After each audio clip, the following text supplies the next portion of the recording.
Hi, Sarah Pacaro. I'm excited to bring this video to you today because this is me and was me in so many ways. I was an overthinker, a massive overthinker. I would think about thinking, and I found that my mind would go down these rabbit holes, and no matter what I tried to do, I couldn't stop chasing that rabbit, so to speak. I couldn't stop thinking about thinking. And I would talk to people about what I was thinking about, kind of let them into my mind, and they would look at me like, whoa, wow, really? And even when I shared what I was thinking about, I was still only half of it, and I got that response. So, this video today is going to go over 9 signs that you're an overthinker, actually, 9 types of overthinking, because we can think, yeah, I'm always in my head and I don't know how to get out. And I've tried these things like meditations and affirmations to try and get out of my head, but nothing I try seems to work. And you may get that feeling that something's wrong with you. And know that this thinking about thinking and these overthinkings keep you from being present, keep you from starting things, keep you from doing the things that you really want to do, that you know when you do will make you happy. And one of those is to not think so much about things. So there's not just one type of overthinker, however, and I used to think that there was. So today, this video is going to be about the 9 types of overthinking. So buckle up, see if this is you, and know that you don't have to live like this forever, because it's a very chaotic, messy world. You'll see that little like scribble of a thought bubble, and it's not a nice, pretty thought bubble. It's like a knotted mess. Think of like a capped ball of yarn. That's what your thought bubble seems like. So, are you one of these types of overthinkers? The first one, worries about the future. And that's what anxiety is. It's worry spiraled out of control, spiraling down, getting tangled and caught. So, the first type of overthinker is the type of overthinker that worries about the future. So, they process worst case scenarios. And when I was in a narcissistic relationship, marriage, all of the above, that was me. I would always see this worst case scenario, and I worried about the future. I worried about finances. I worried about what he was going to do to me, what it was going to be like. And it kept me trapped in that relationship because I was constantly worried about the future and the what ifs. Well, what if he does this? Well, what if this happened? And there's something potentially extremely distressing about the future. For example, any kind of financial struggles, or even in work, a big work presentation. What if this bombs and I get fired, and then my whole family is out, right? Because I'm the sole income. I'm the sole breadwinner. So this type of overthinking, worrying about the future, and these big what ifs, and these you go down this long road, and generally what happens is something completely different, and all that time and energy was spent, you can't get that back, but it was spent worrying about the future. So that's the first type of overthinker. The second type of overthinker is a ruminator, ruminating about the past. Oh my gosh, this was me. I didn't know you could be more than one. Yes, you can. Yay, isn't that fun? So, ruminating about the past. So, constantly going over an event in the past that hurt you or that led to a negative outcome. Like I said, I used to be in really toxic, emotionally abusive relationships, spiritually abusive, financially abusive relationships. And I would go over and over. Why did he do that? Why did I say that? Is that it? Is there more? Is he hiding things? And I would get online and try to figure out and find out as much as I could. And I'd be ruminating in this past, right? You can't live in the past. I mean, you can. It's not a fun place to live, however, but you go over this event that led to this negative outcome, and it makes you feel just heavy and depressed and stressed out today. For example, replaying a very traumatic event and shaming yourself for a mistake that you made. I would replay that event and go, gosh, I shouldn't have done that. I can see why he did this because I did that. And then I would beat myself up because of what I did, and I did too much or I didn't do enough. So that's the second type of worrier, ruminating about the past. The next type of warrior that we're going to talk about is the type of warrior that is the big picture overthinking, like getting stuck on an outcome behind a certain societal condition. So, for example, global warming or the big, 2020 pandemic. I don't even know if I'm allowed to say it on this video, but you know what I'm talking about. C-COVID. Or existential questioning. You get stuck on and overthink about these big, big, big, massive outcomes behind societal concerns, right? Especially if you're a parent. I'm a parent, I've got a small child, and I'm like, man, what is it going to be like for her when she grows up? The world is changing at such a fast pace, we can't even keep up. But you can get stuck in that type of overthinking, it's big picture overthinking. The next type of overthinker is the mind reader, right? Overthinking about how others are perceiving something. So you sit there and you're a people watcher and you're going, I wonder what they're thinking about this, or how they view me, right? Especially if you're there and you're trying to read their mind. What are they thinking about me? Are they judging me for something I did in the past?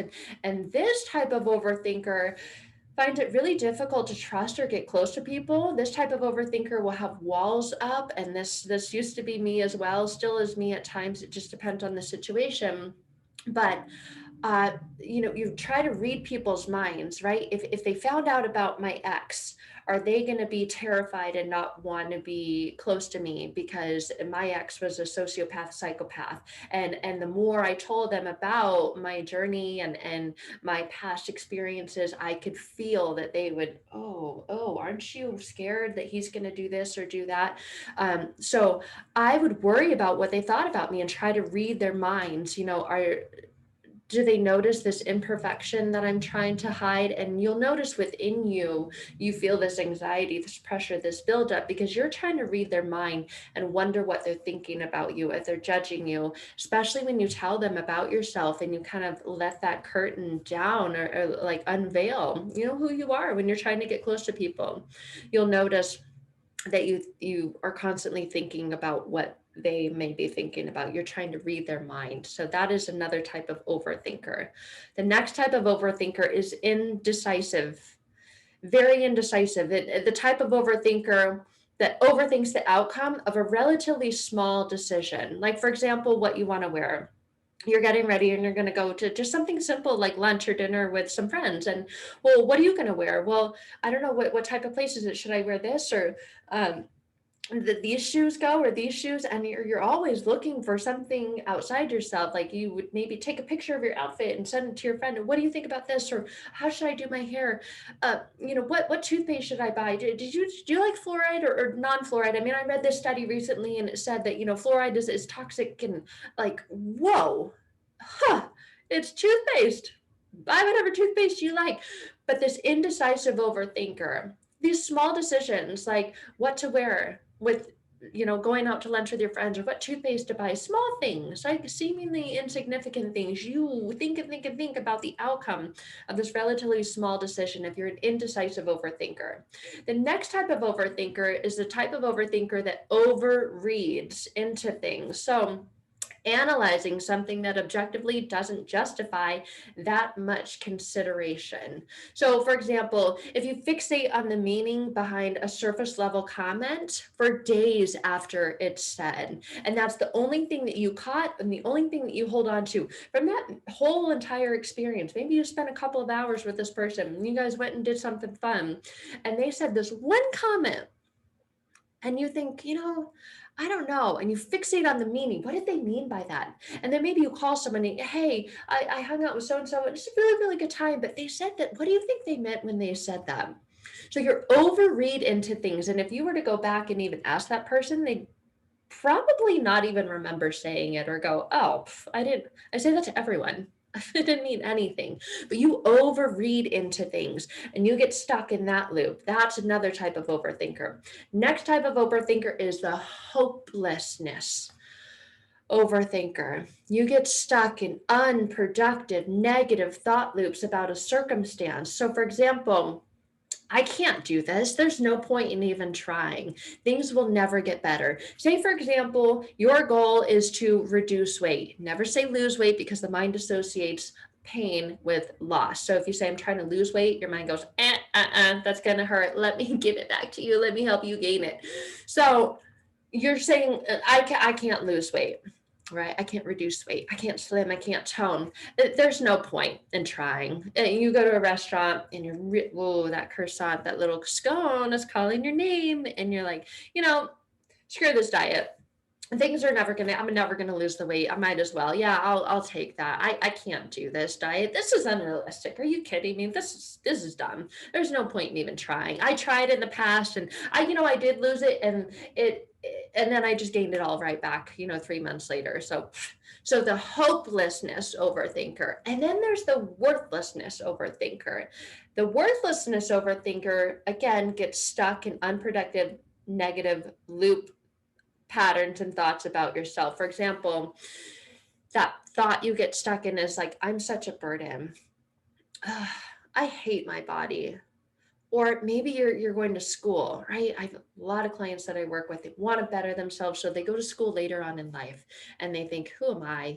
What's the point? I'm never going to get the grades I want. I'm not 20 anymore. I mean, if I were going to college when I was 20, that'd be different. But I'm 45 now and I'm never going to get the grades I want. I don't even know if I'm going to finish. I can't do this, right? It's just a burden. I don't even know if I'm going to sign up for classes next semester. So the worthlessness overthinker just gets stuck right there. And the next type of overthinker is the overthinker that we call mental chatter.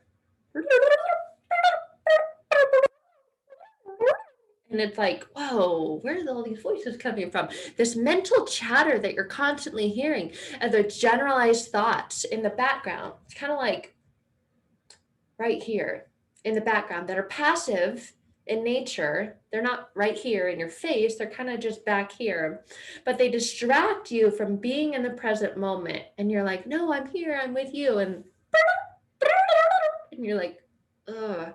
But all this mental chatter and you're trying to push it away, but it's just passive and it's in the background and they just generalize thoughts. It just kind of, but they distract you from being in the present moment. So those are all the different kinds of overthinkers that are out there. I have been many of these categories. You're never just one. You may notice that you kind of ebb and flow from being hopeless to mind reader to whatever it is. It's tiring. It's exhausting to be an overthinker. All of your time and energy is spent thinking and not actually doing the things that if you were to do would make you happy, make you feel like you're like connected with your sense of purpose and passion and your reason for being here, right? We all wonder, why are we here? And all of that takes you away from that. So if you are like, oh yeah, that's me too, and I'm tired of it, it is exhausting, it's draining, I don't know what to do. Well, all of those thoughts are always connected to the thoughts are created from our mind. We've got a conscious mind and an unconscious, subconscious, inner mind, whatever label you want to put on it, and they're always connected to these beliefs about ourselves from the past. And if you're wanting to calm or subdue those negative thoughts, RTT does that. RTT is called Rapid Transformational Therapy. Hypnosis does that. It allows you to bypass that critical thinking mind and get into the unconscious mind and remove those attachments, those strings that are connecting you to having this critical judgmental thoughts and these overthinking thoughts. So if you're ready for that and you're ready to break free, then I would love to connect. That's what I am, a rapid transformational therapist, a hypnotherapist, and that is the journey that I take clients on. It's a phenomenal journey to breaking free from those critical, analytical, overthinking thoughts. So, you're tired of thinking about thinking and you want to finally start doing and stop thinking so much, then let's connect. You can find a link to connect in the description below this video, and I hope you find that helpful. I am loving connecting with you guys and sharing more information and videos like this. So I hope you liked it. Remember to like, share, subscribe, and comment and all those things if you do, and we'll connect soon.